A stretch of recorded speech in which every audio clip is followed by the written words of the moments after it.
Todo mundo está me ouvindo bem? Aí atrás estão me ouvindo? Ótimo. Meu nome é Áureo, como a Sueli já adiantou. Sueli, muito obrigado mais uma vez pelo convite. Eu adoro vir aqui no Getal sempre. Como ela explicou, foi aqui que eu comecei minha caminhada no Espiritismo, há 20 anos atrás, fazendo o curso de mediunidade. Então, para mim, é sempre muito especial vir aqui. Estar com vocês, estar com a corrente unificada de Jesus e Caridade. Bom, hoje vamos contar uma história muito inspiradora, principalmente nos dias que estamos vivendo. Ainda mais hoje, Dia Internacional da Mulher, vamos falar sobre talvez a mulher mais fantástica que a humanidade já viu, ou uma das, com certeza, que viveu num contexto também de guerra, período difícil que todos nós estamos passando e estamos muito apreensivos. Mas é uma história inspiradora, e se eu for feliz na minha exposição, vocês vão sair daqui com certeza com um pouquinho mais de esperança. Nem que seja um pouquinho mais, para mim já está ótimo. E eu também, claro. Joana d'Arc. O conteúdo dessa palestra foi, em boa parte, tirado de um livro do Leon Denis. Um livro com esse título, Joana d'Arc, Médium. Leon Denis foi um grande filósofo da doutrina espírita. Ele viveu na época de Allan Kardec, ele era um pouco mais novo que Kardec. E há quem diga que Leon Denis era o plano B da espiritualidade, caso Kardec tivesse se desviado pelo caminho, porque todos nós estamos sujeitos a isso, e a espiritualidade sempre tem um plano B, um plano C e um plano D. E a história de Joana d'Arc nos mostra que ninguém pode deter os planos da espiritualidade maior, os planos divinos. E a espiritualidade tem meios, muitas vezes, surpreendentes de alcançar os fins desejados, que visam o bem maior. Mas eles não nos poupam de colher as consequências de nossas atitudes. Mas o mal, o caos, tem um limite.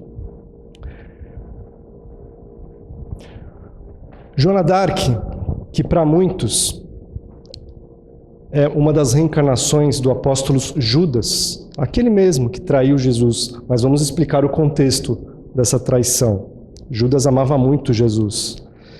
E esta versão de que Joana d'Arc, após Judas ter passado por outras experiências reencarnatórias, Judas reencarnou no século XV na França, como Joana d'Arc, é uma versão trazida pelo Chico Xavier em seu livro Crônicas de Além-Túmulo, uma versão trazida também por outros estudiosos, dentre eles Divaldo Franco, e muitas outras fontes. Foi justamente na encarnação como Joana d'Arc que Judas alcançou a sua redenção espiritual.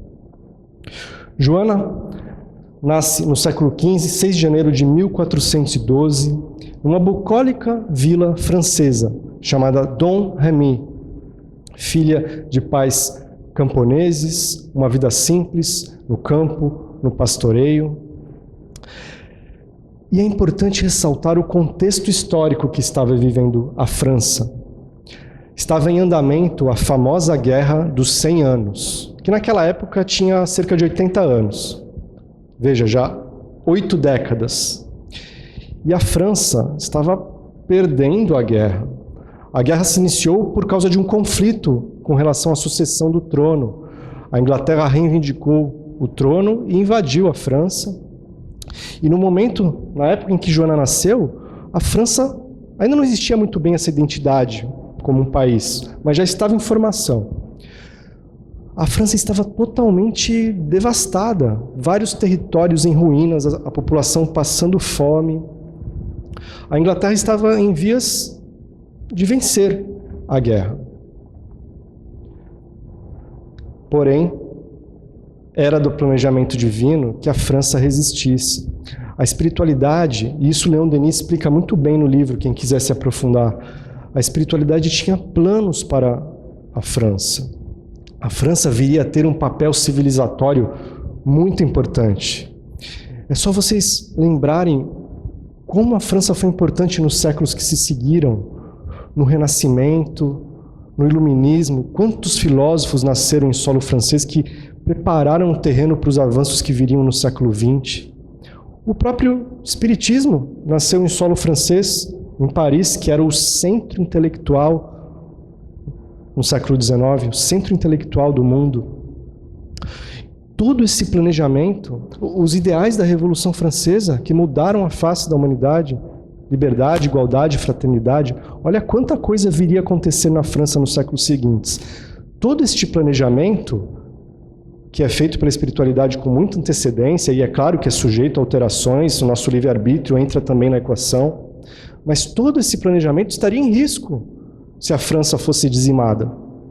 Os próprios corpos físicos da população francesa estavam sendo alvo, em algumas, claro, famílias, de uma certa seleção genética para que espíritos muito avançados pudessem usufruir desses corpos e dar vazão ao seu potencial. Então, todo este planejamento estava em risco. Era preciso que algo acontecesse para mudar o que muitos já viam como a Inglaterra vencendo a guerra.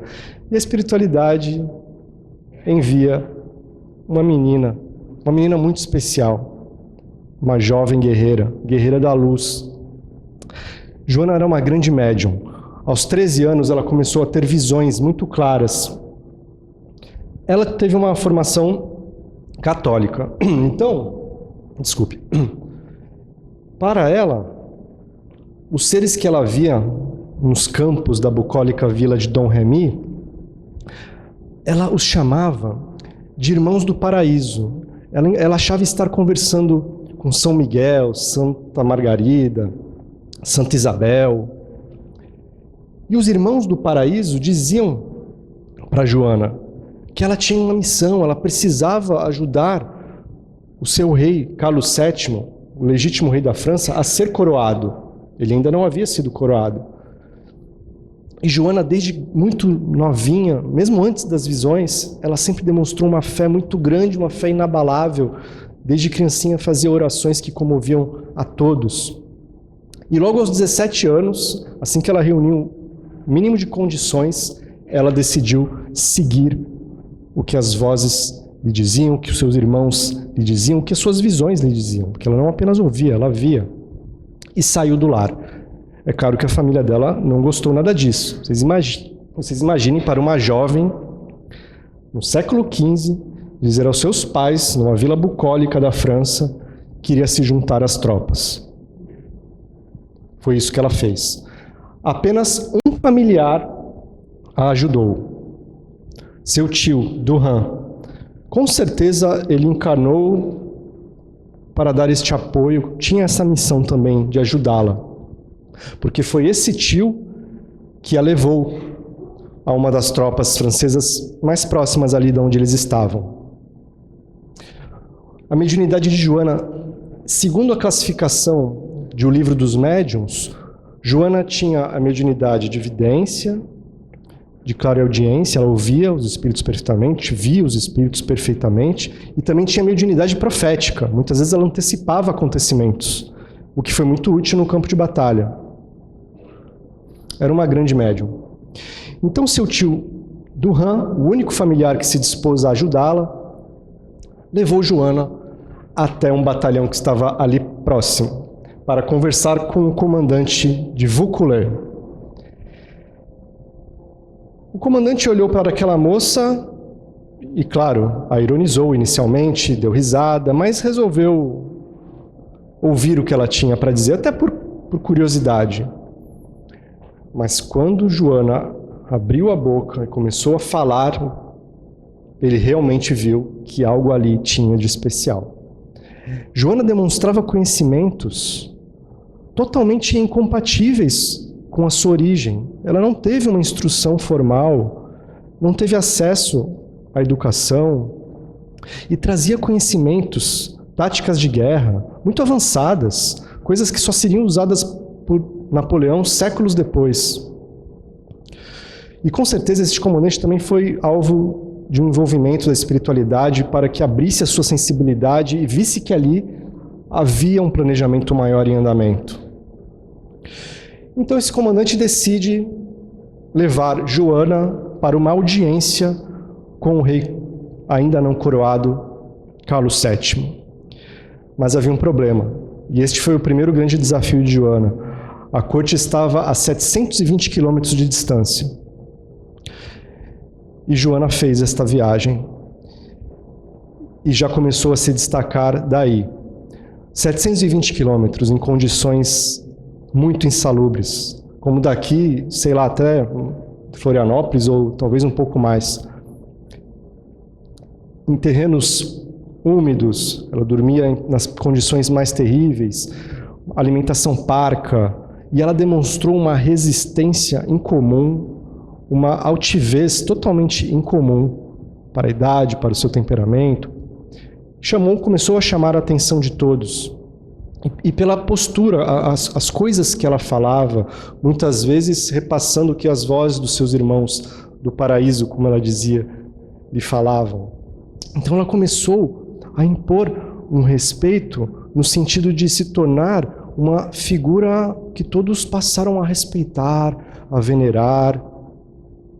E aos poucos ela foi mudando até a rotina dos batalhões.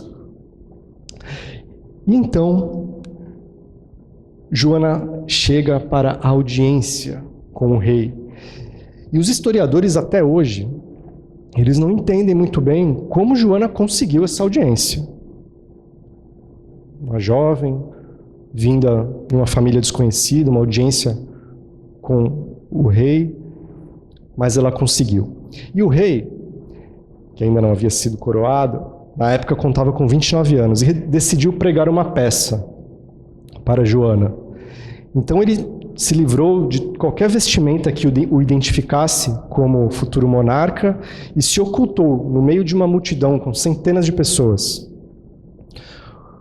Pois Joana, ao adentrar no salão, foi diretamente a ele, ajoelhou-se, claro que orientada pelas vozes que a guiaram por toda a vida, ela ajoelhou-se, reverenciou, disse a ele que ele era o futuro rei da França, era ele que estava destinado a ocupar este posto para salvar a França.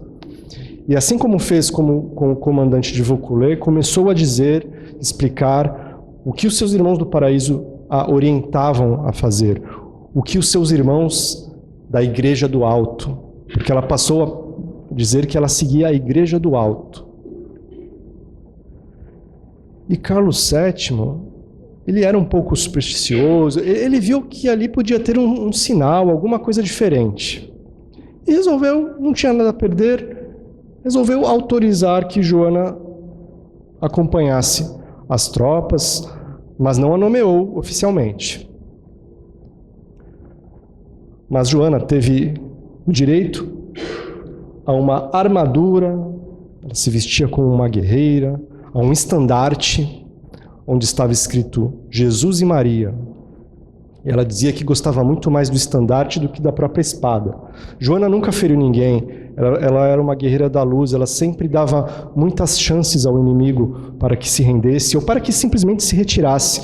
Ela só ordenava um ataque depois de dar várias chances aos inimigos para saírem do território francês.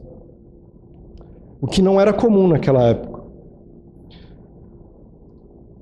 A história da espada, Leon Denis descreve muito bem no livro, foi muito especial, porque Joana conseguiu, por meio da sua mediunidade, encontrar uma espada que estava enterrada atrás de uma igreja, e era uma espada muito especial. Era a espada que foi utilizada por Carlos Martel séculos antes. E com essa mesma espada ele liderou um grupamento que impediu uma invasão muçulmana na Europa. Então quando Joana, era uma história muito conhecida naquela época, várias histórias, várias canções em homenagem a esta batalha. Quando Joana encontrou esta espada, e dizem também que por meio da sua mediunidade de efeitos físicos, a espada totalmente enferrujada e suja, ela com apenas um paninho simples, ela deixou a espada reluzente imediatamente. Claro que foi um fenômeno de efeito físico. Mas os soldados dos batalhões, e a notícia correu muito rápido, quando ficaram sabendo disso, Isso inflamou as tropas francesas. Perceberam que ali estava acontecendo um sinal de que eles deveriam mesmo, era possível salvar a França.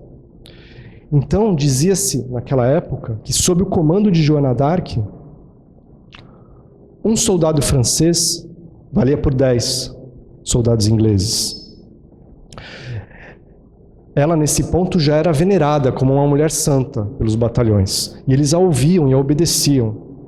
Então ela implantou uma disciplina totalmente diferente, não era mais permitido aos soldados fazerem farras diariamente, eles tinham uma disciplina, eles tinham uma vida mais regrada, poupavam a energia para as batalhas, tinham até que se confessar, que orar, enfim, ela mudou totalmente a rotina do batalhão, dos batalhões franceses em geral.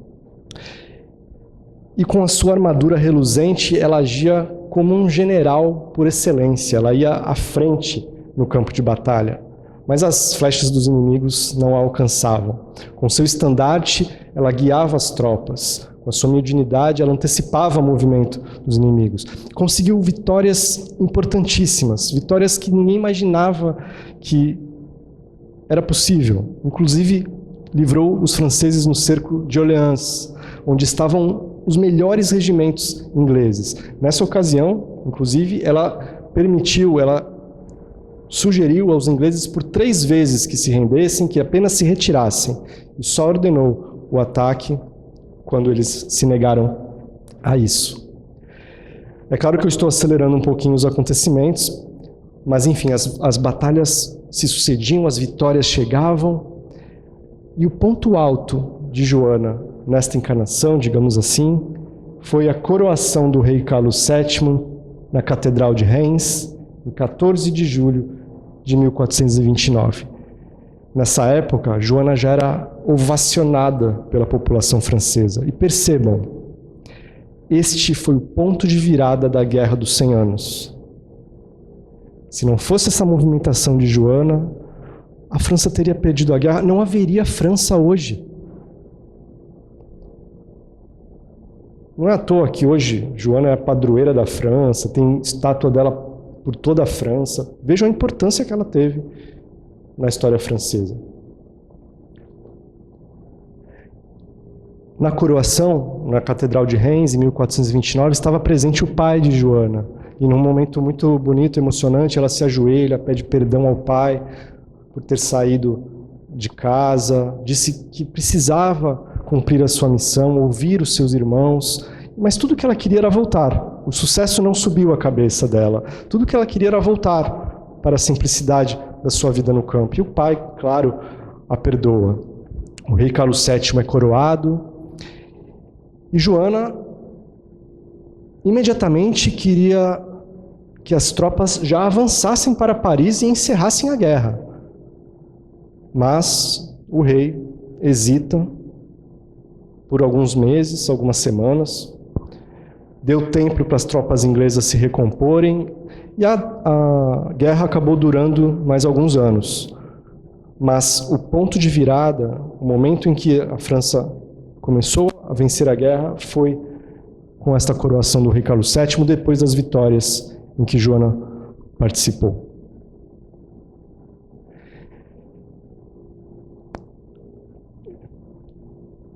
Joana sempre dizia que receava ser traída. Talvez por reminiscências, talvez por algo do seu planejamento reencarnatório que ela trazia. Quando Judas traiu Jesus, e Joana também foi traída e vendida por algumas moedas, mais especificamente 10.000 libras em ouro. Ela foi entregue aos ingleses pelo conde de Luxemburgo, e Joana foi alvo de uma grande ingratidão. O rei Carlos VII poderia ter salvado Joana. Havia tropas francesas próximo do local onde ela foi capturada pelos ingleses. Mas não era interessante para o rei Carlos VII, que já havia sido coroado, vincular a sua imagem a uma mulher que muitos viam como uma figura bizarra, uma mulher, uma bruxa, se veste como homem. Enfim, ela era alvo de, imagina, naquela época. Então não era interessante para o rei Carlos VII vincular a sua imagem a ela. E ele, de forma muito ingrata, não moveu uma palha, como dizem. E ela foi capturada pelos ingleses, que também ofereciam muito dinheiro como recompensa. Joana enfrentou 2 anos de um processo, se é que podemos chamar de processo.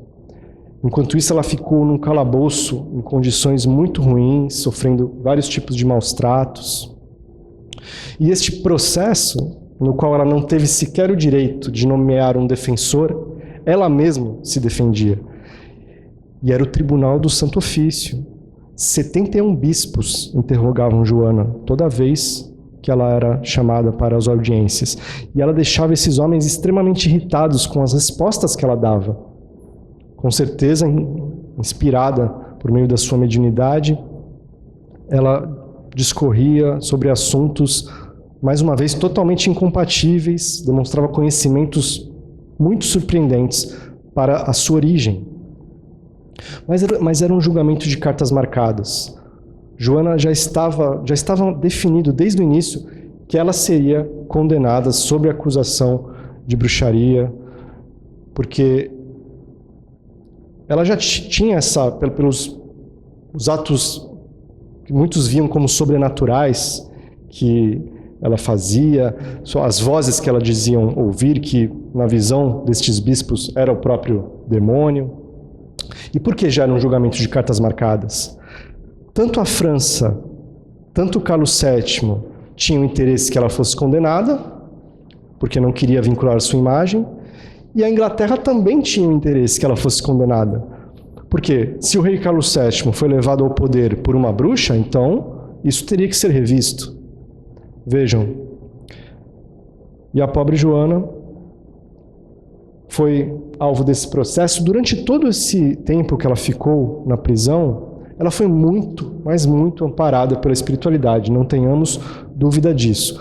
E os seus irmãos do paraíso, como ela gostava de dizer, sempre a falavam: calma, a sua liberdade já vai chegar. Ela achava que era a liberdade do corpo físico, mas era outra liberdade, a liberdade do espírito. Até que no dia 30 de maio de 1431, uma manhã, no noroeste francês, Joana foi cumprir a sentença. Ela foi escoltada por 800 soldados ingleses. Escoltaram Joana até a pira onde ela foi queimada. Mas não se preocupem, isso é bem explicado no livro. Joana nada sofreu. No momento em que as chamas a ameaçaram, uma poderosa chuva de fluidos anestésicos, de energias poderosíssimas do plano superior, foi vertida, e Joana foi recebida pelo próprio Jesus. Naquele momento, a alma de Judas alcançava a sua redenção espiritual. Naquele momento, Judas alcançava a condição de não precisar mais encarnar na Terra, se ele assim o desejasse. Ali ele se redimia de todos os seus erros. Lembrando que ele teve outras encarnações antes de vir como Joana d'Arc. Mas ali foi o grande momento onde ele foi recebido por Jesus. E a execução de Joana d'Arc foi cheia de eventos que muitos viram como acontecimentos misteriosos e místicos. Primeiro que o próprio Carrasco hesitou, porque Joana demonstrou uma fé tão grande. Ela em nenhum momento hesitou.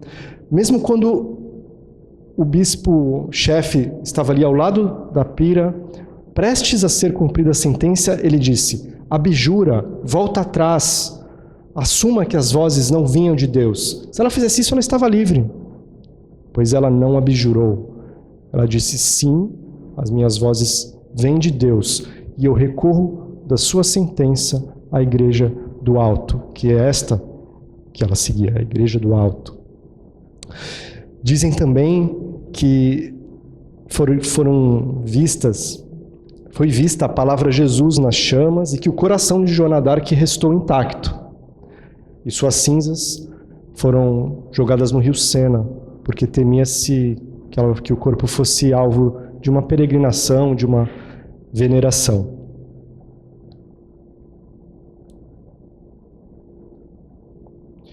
Este é o título de um dos capítulos do livro de Leon Denis, A Guerreira Compassiva. Neste capítulo, Leon Denis faz uma exposição muito bonita, ele escreve muito bem sobre os exemplos que Joana d'Arc trouxe para a humanidade. Joana d'Arc, na visão de Leon Denis, trouxe exemplos que viriam a servir à humanidade do futuro.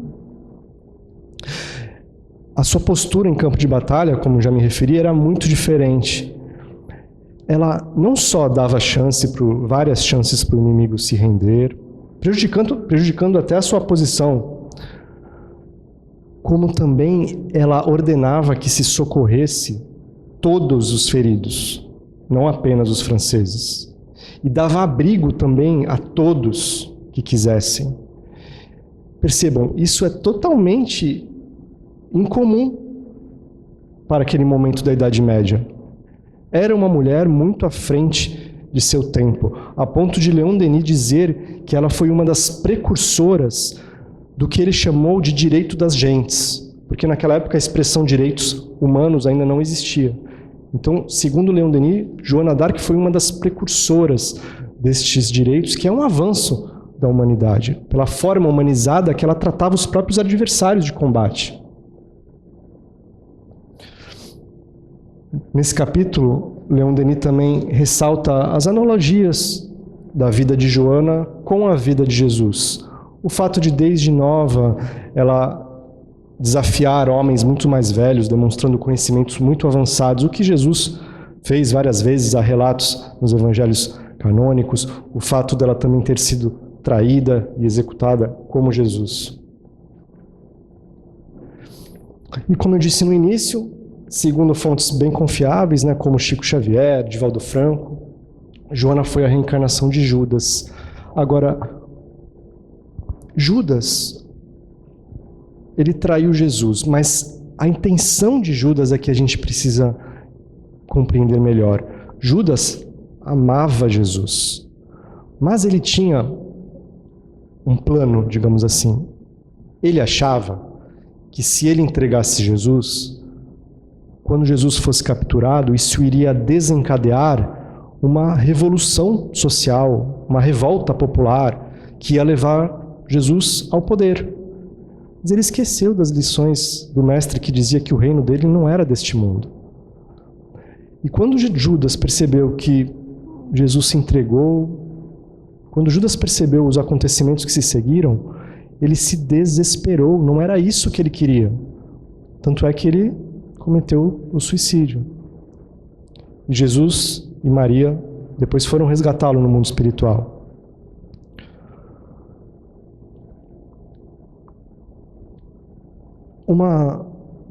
Um ponto de conexão que a gente pode ressaltar da história de Joana com o momento que estamos vivendo é este aqui. No Livro dos Espíritos, na pergunta 728, este capítulo fala sobre a lei de transformação, também conhecida como lei de destruição. A espiritualidade nos ensina que Deus utiliza as suas criaturas para atingir os seus fins. E essa foi até uma pergunta que fizeram para Joana durante o seu processo, que se era da vontade de Deus que a França vencesse a guerra, por que ela precisou intervir? E ela explicava que Deus lhe dava a diretriz, mas cabia a todos nós batalhar por ele, pela sua vontade, para que ela se materializasse na Terra. E é isso também que todos nós estamos sendo convidados a fazer. E a reflexão que eu proponho a todos vocês é: se uma jovem no século XV conseguiu mudar a história de uma guerra que durava 80 anos, porque essa era a vontade divina, imaginem o que irão fazer os milhões, bilhões de espíritos que estão reencarnando já com outro entendimento. Porque nós sabemos, isso já temos várias referências na literatura espírita, na literatura mediúnica, que estamos vivendo um processo de transição planetária.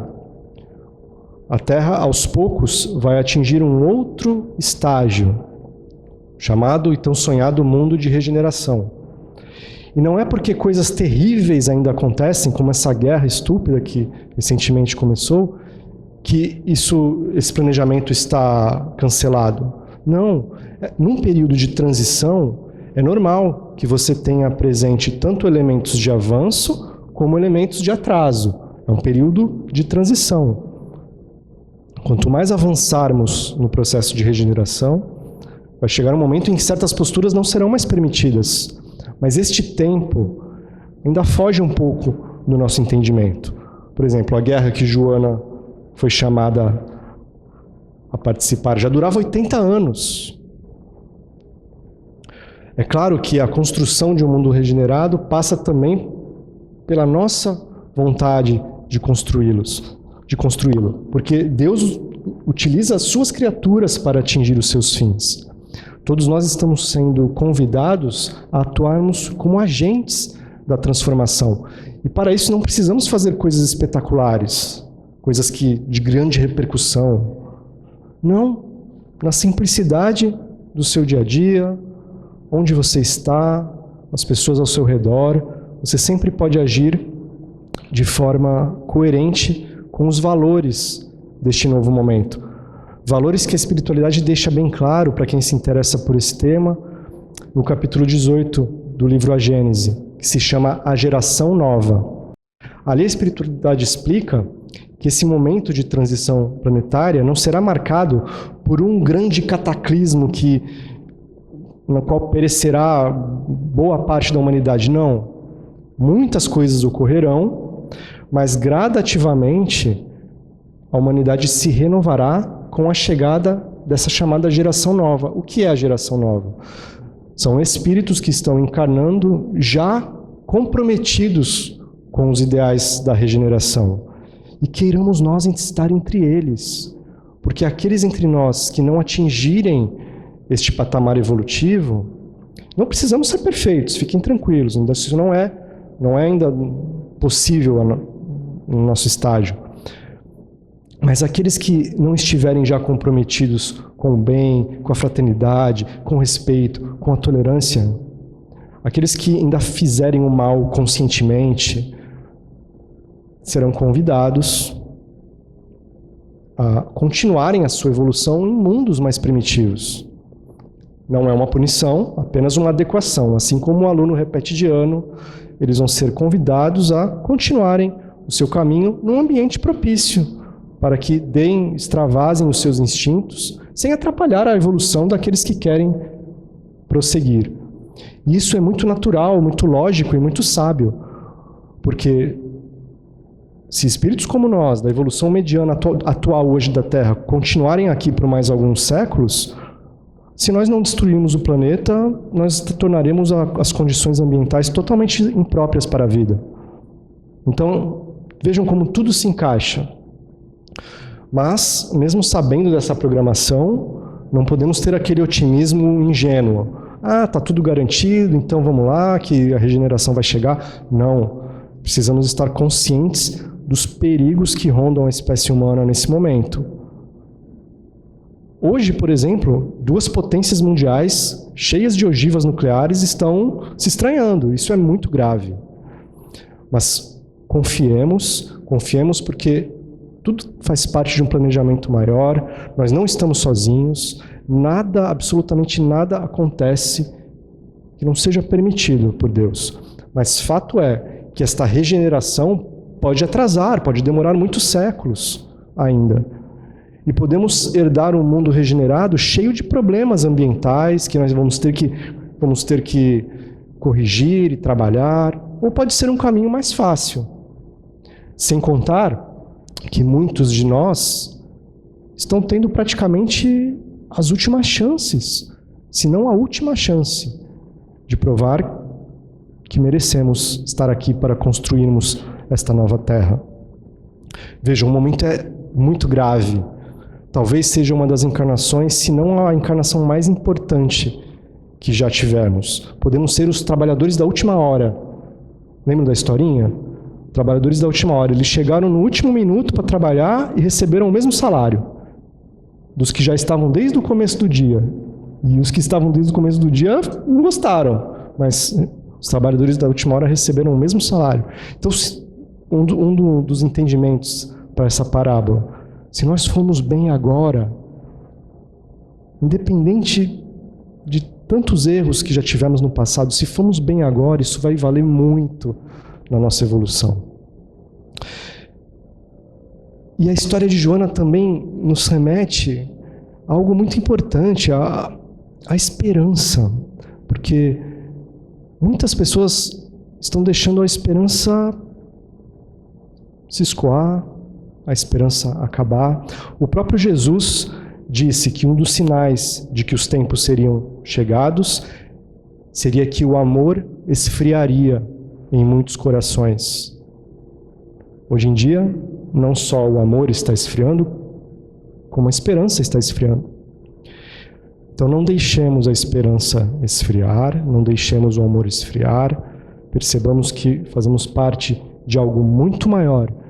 E como também está escrito no livro dos Espíritos, quando eles explicam sobre a lei de progresso, Kardec faz uma pergunta que é muito conveniente. Kardec pergunta assim: o que acontece com um homem que deseje deter o progresso da humanidade, planejado pela espiritualidade? Claro que eu não recordo as palavras exatas, mas a pergunta é essa. E os espíritos respondem: pobre ser será como uma roda, será como uma pedrinha comparada com uma grande roda de carruagem que jamais poderá deter. Eles usaram uma imagem comum da época. Mas percebam, o planejamento divino é algo que nós, enquanto humanidade, não conseguiremos deter. Podemos alterar. Claro, nosso livre-arbítrio também conta. Mas que a história de Joana nos inspire. Uma jovem guerreira, uma mulher fantástica, que mudou a direção de uma guerra que já durava 80 anos. Uma pessoa, uma jovem. Imaginem o que farão tantos espíritos que estão reencarnando com missões específicas.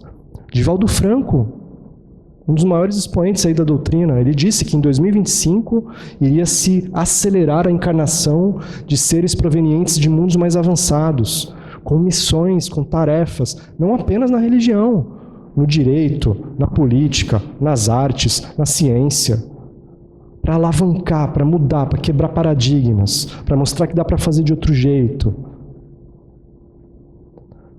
Muitos desses homens aí que estão causando essa bagunça, pondo tantas pessoas em risco, eles vão desencarnar, e a maioria deles nem mais vai ser permitido encarnar aqui.